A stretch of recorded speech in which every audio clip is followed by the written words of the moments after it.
ये मुद्दा वो है नहीं जो लग रहा है देखने में। ये मुद्दा वो है कि हिंदुस्तान को दारुल इस्लाम बनाने की फिलॉसफी उस समय निकली। मैं आपको बताता हूं कि जिन्ना और माउंटबेटन के बीच में क्या कम्युनिकेशन हुआ। जब आप ट्रांसफर ऑफ पावर का डॉक्यूमेंट पढ़ेंगे ना, तो उस ट्रांसफर ऑफ पावर के डॉक्यूमेंट में जिन्ना और माउंटबेटन का कम्युनिकेशन है।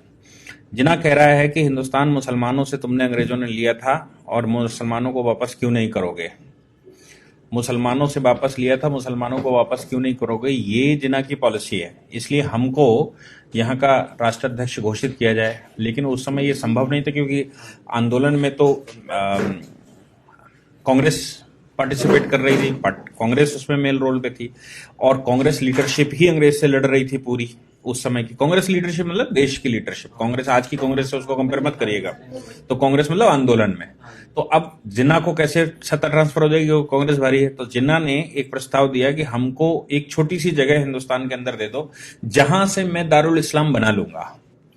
उस पॉलिसी के तहत हिंदुस्तान में इसका बंटवारा हुआ, पाकिस्तान दिया। पाकिस्तान ने कॉन्सिस्टेंटली अपनी पॉलिसी जो शुरू की वो डे वन से यही थी कि हिंदुस्तान को कैसे दारुल इस्लाम बनाना। और इसी पॉलिसी के तहत नेहरू उनके चक्कर में आ गए और नेहरू और लियाकत अली समझौता हो गया। उस समझौते में हिंदुस्तान में मुसलमान रोक दिए गए और पाकिस्तान में हिंदू रोक दिए गए। उनको मालूम था हिंदुओं को तो हम वैसे ही निपटा लेंगे, लेकिन यहां जो मुसलमान हम रोक देंगे, ये मुसलमान किसी न किसी दिन हमारा सहयोग ही करेगा। ये उनको उस समय मालूम था। उस पॉलिसी के तहत 1947 में कश्मीर पर उन्होंने अनायासी हमला कर दिया। 1962 में चाइना से हमारा वॉर हुआ, हम थके बड़े बैठे हुए थे। 1965 में बिना किसी कारण के नेहरू के मरने के बाद जब शास्त्री जी सत्ता में बैठे तो शास्त्री जी के खिलाफ अपने आप उन्होंने युद्ध कर दिया बिना किसी कारण के, क्योंकि उनको एक कॉन्सिस्टेंट पॉलिसी है कि हिंदुस्तान पर कब्जा कैसे करना, इसको दारुल इस्लाम कैसे बनाना। अब इस दारुल इस्लाम बनाने की पॉलिसी में ही उन्होंने वो कारगिल का षड्यंत्र रचा। उसके बाद फिर उन्होंने इनडायरेक्ट टेररिज्म भेजा और टेररिज्म भारत में फैलाया। फिर वहां से उन्होंने बाया दुबई रूट, बाया और तमाम तरह के रूटों से हिंदुस्तान में मुस्लिम पॉपुलेशन कैसे बढ़ाई जाए इसकी व्यवस्था, और हिंदुस्तान के मुसलमान को कैसे बरगलाया जाए और इस्लाम के नाम पर हिंदुस्तान में कैसे डिस्टर्बेंस किया जाए, इसके लिए उन्होंने भरसक वहां से प्रयास करना शुरू किया।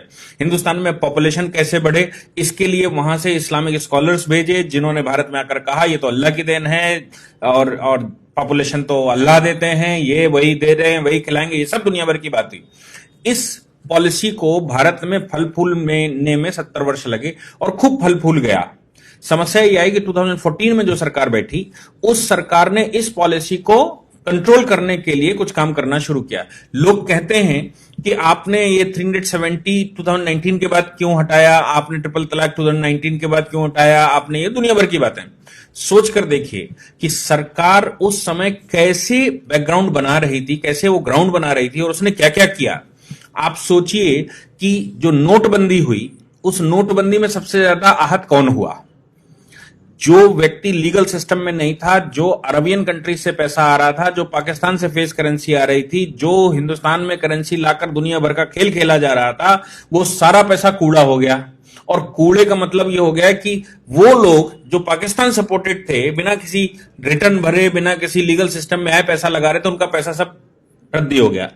आज अगर वो पैसा होता सीएए के विरोध के दौरान, तो आप सोच सकते हैं कि हिंदुस्तान का क्या हाल होता है। आज तो हिंदुस्तान में केवल पत्थर बचा है फ्री का, वो पत्थर चल रहा है। लेकिन अगर पैसा होता तो क्या होता?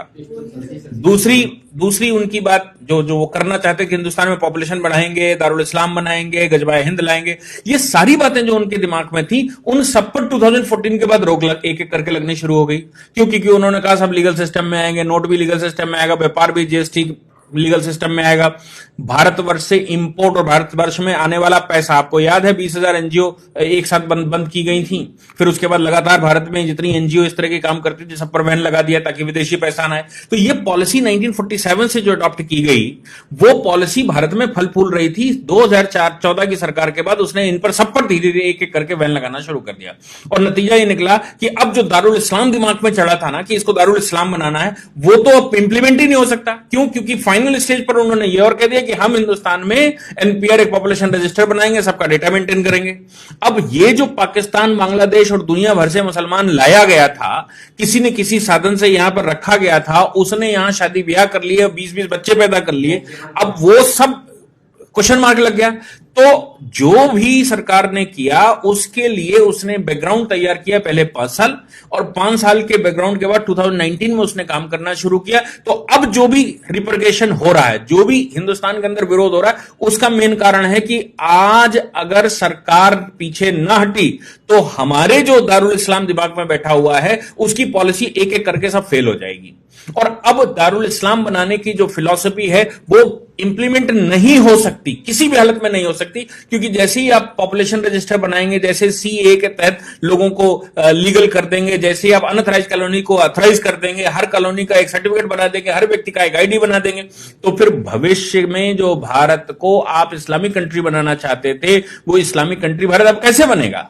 क्योंकि इस्लामिक कंट्री नहीं बन सकता, इसलिए आज इसका विरोध करके वो कोशिश कर रहे हैं किसी न किसी तरह से भारत की जो सरकार है आज की, इस सरकार को हिला दिया जाए, ताकि हमारी जो पॉलिसी पिछले 70-75 साल से चल रही थी with the support of Pakistan and Bangladesh, वो पॉलिसी इंप्लीमेंट हो जाए और 10 वर्ष केवल और रुक जाइए। आज के पॉपुलेशन के जो डेटा हैं वो ये कह रहे हैं कि अगले 10 वर्ष के बाद हिंदुस्तान में 50% पॉपुलेशन होगी। हार्वर्ड की रिसर्चें हैं जिसमें उन्होंने कहा हिंदुस्तान को अब कोई रोक नहीं सकता कि वो इस्लामिक कंट्री ना बने। क्यों? क्योंकि इस तरह का जाल बिछ चुका है। और जिस समय इस्लामिक कंट्री भारत में 50% से ऊपर आबादी मुसलमान हुई, उस समय सारे देश, जो 56 देश मुसलमानों के, जो वहां पर हुआ वही हाल यहां पर भी हो सकता है। इसलिए आज की सरकार अगर उस पर सब पर कंट्रोल लगा रही है, जैसे वो कह रहे हैं कि हम पॉपुलेशन रजिस्टर बनाएंगे, वो कह रहे हैं पॉपुलेशन पर हम बैन लगाएंगे, वो कहते हैं यूनिफॉर्म सिविल कोड लाएंगे, उन्होंने कंटक काटने शुरू कर दिए। 370 एक सेफ मोड था भारतवर्ष में टेररिज्म फैलाने का, 370 हटा दी। भारत में ट्रिपल तलाक के माध्यम से, और भारत में जो निकाह है वो हिंदुओं को निकाह करके लफ्जियात करके हिंदुओं को लाओ, फिर तलाक दे दो और उनको छोड़ दो, फिर दूसरे जो जिनकी शादियां नहीं होती उनसे शादियां करवा दो, उनसे बच्चे पैदा करो, बाद में महिला मरी जाएगी, बच्चे इस्लामिक हो जाएंगे। ये सारी पॉलिसी पर धीरे धीरे करके वो बैन लगता जा रहा। अब आप ट्रिपल तलाक नहीं दे सकते, अब मन भर गया या लड़की ने विरोध कर दिया, मुकदमा लिखवा देगी, तो अब हम चौथी शादी कैसे करेंगे और आगे का शादी का प्रोग्राम कैसे चलेगा, और लड़कियां बरगला कर कैसे लेकर आएंगे, कैसे उनको इस्लामिक बनाएंगे, कैसे उनसे बच्चे पैदा करेंगे, वो सब पर बैन लग रहा है। जो प्रॉपर्टियां हाईवेज पर खरीद कर रखी हैं, जो प्रॉपर्टियां दुनिया भर की खरीद कर रखी हैं, उन प्रॉपर्टियों में भविष्य में लिस्टिंग हो रही है, क्योंकि सब आधार से जुड़ जाएगा। तो आपको यह बताना पड़ेगा आप प्रॉपर्टी कहां से लाए। आप तो पंचर की दुकान खोले हुए थे, आपके पास ये 5 बीघे का हाईवे के किनारे कैसे आ गया? ये पॉलिसी, इसी को ध्यान में रखते हुए वो असम का जो वो कह रहा था ना शरुल इमाम कि असम की नेक हमने पूरी घर कवर कर रखी है, दोनों तरफ हम लोग हैं और वहां से फौज आएगी तो हम उनको जाने नहीं देंगे। इस पॉलिसी के तहत ही हिंदुस्तान के सारे हाईवेज पर मोस्टली 70% मुसलमानों ने परचेज करके रखा है with the support of the Pakistan और by the route of Arabian countries. और अब उन पर क्वेश्चन मार्क लगने वाला है। तो आप जो 70 साल से बनाए बैठे थे कि हमें इसको मुस्लिम शासन लाना है, हमें यहां इस्लामिक शासन लाना है, वो धीरे धीरे करके मिथक टूटेगा तो विरोध होना स्वाभाविक है।